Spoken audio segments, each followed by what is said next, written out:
Welcome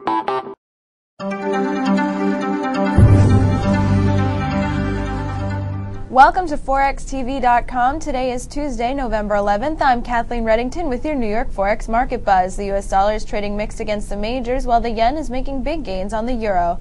And now for a look at the latest headlines from the CEP News Desk. The UK visible trade deficit fell lower than expected in September to £7.482 billion from August's £8.026 billion level. Economists had expected a more modest decline in the deficit to an even £8 billion. According to a report from Investors Business Daily and Technometrics Market Intelligence, U.S. economic sentiment rebounded into optimism for November. The IBD-TIPP index of economic optimism gained nearly 10 points to 50.8, representing the biggest one-month gain in the 8-year history of the index. And Citigroup has offered to modify $20 billion in mortgages in an effort to tackle the financial crisis at the source. Citi expects the decision to affect about 500,000 customers. Annual consumer price inflation in China fell to 4% in October, below forecast for a rate of 4.2%. On a monthly basis, CPI in China fell by 0.3%. September's annual inflation was 4.6%.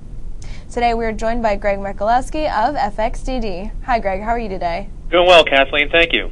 Glad to hear it.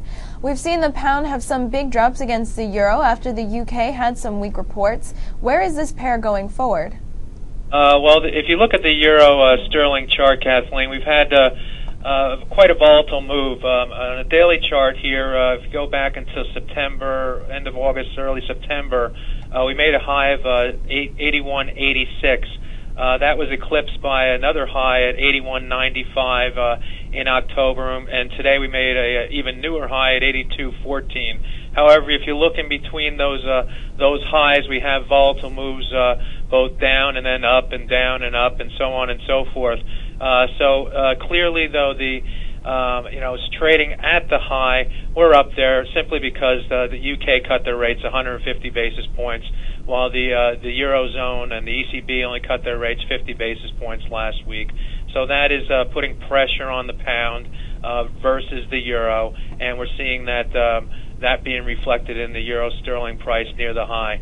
Now today, ECB's Juncker came out and actually had some fairly dovish comments that moved the euro down further today, and as a result, we've backed off those high levels and now are trading below the previous two highs. So in the past, when we've done this, made little bitty highs and come off, we've had larger corrective moves to the downside. So I'm watching the 81.95 level and looking at that for resistance on the top side now, and looking probably more for a correction in the short term as the sentiment maybe toward the euro comes a little bit softer versus the pound.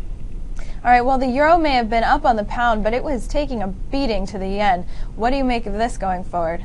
Well, it's the euro yen is kind of a story about two currencies as well.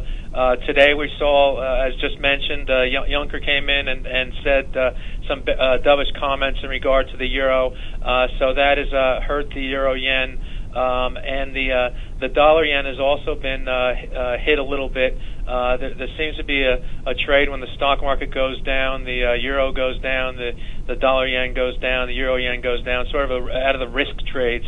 But we have to remember that the dollar yen when it went down to the low 90s, 91, 92 area. We did have some talk from the Bank of Japan and rumors about intervention.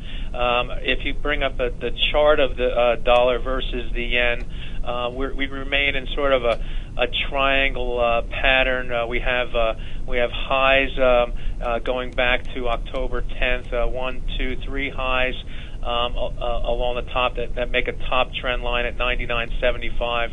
On the downside, we have 1, 2, 3 lows with a bottom trend line at 96.95. So I'm watching that level for the dollar yen to give clues for the euro yen. Looking back at the euro yen charts specifically, if you bring up the daily chart of the euro yen, the correction, even off the lows from the Bank of Japan intervention rumors, has been kind of weak. But that may be in fact due to the people getting out of the risk trades still, the euro yen trades, the sterling yen trades, and such.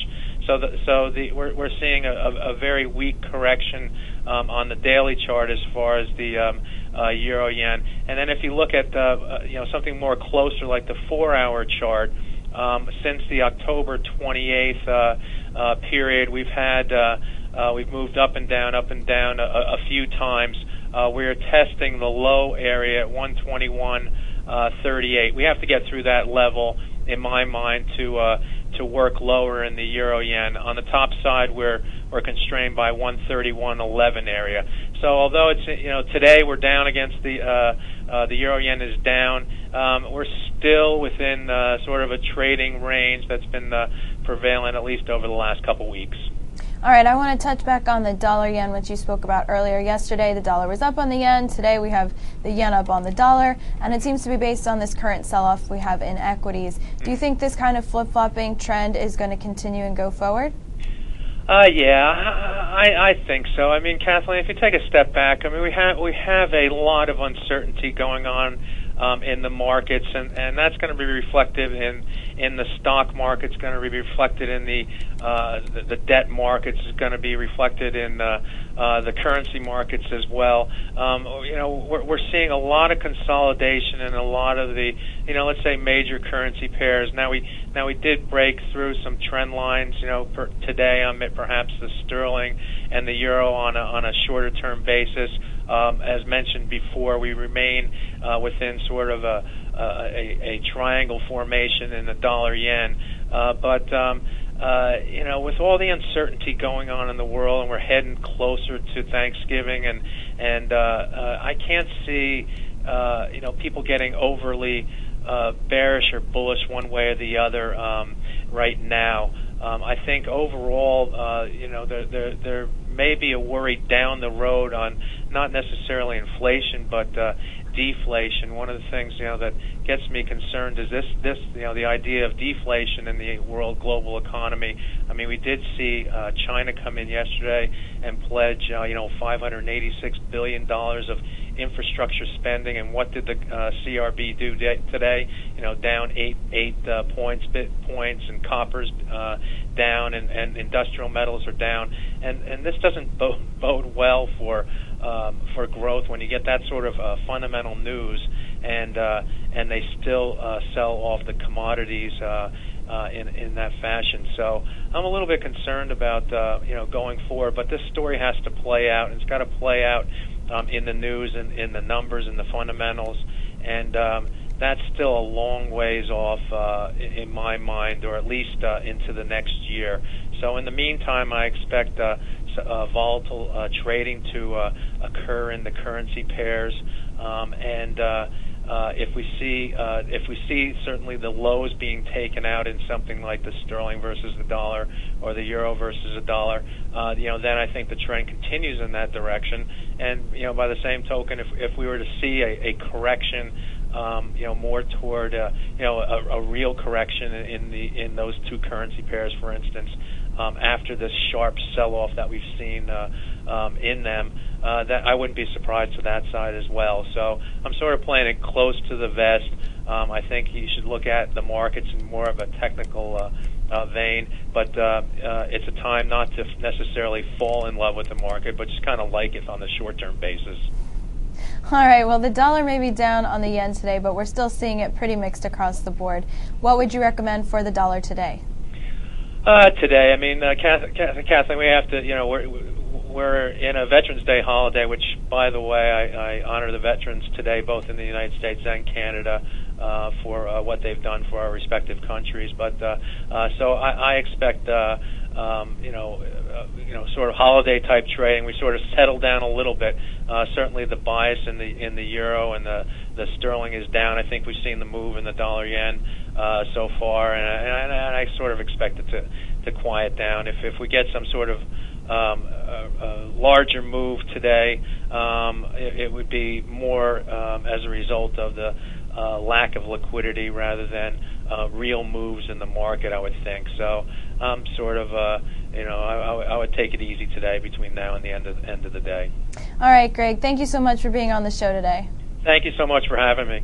This has been your New York Forex Market Buzz with Greg Michalowski of FXDD. I'm Kathleen Reddington. Join us later this afternoon, 4 p.m. exchange, right here on ForexTV.com.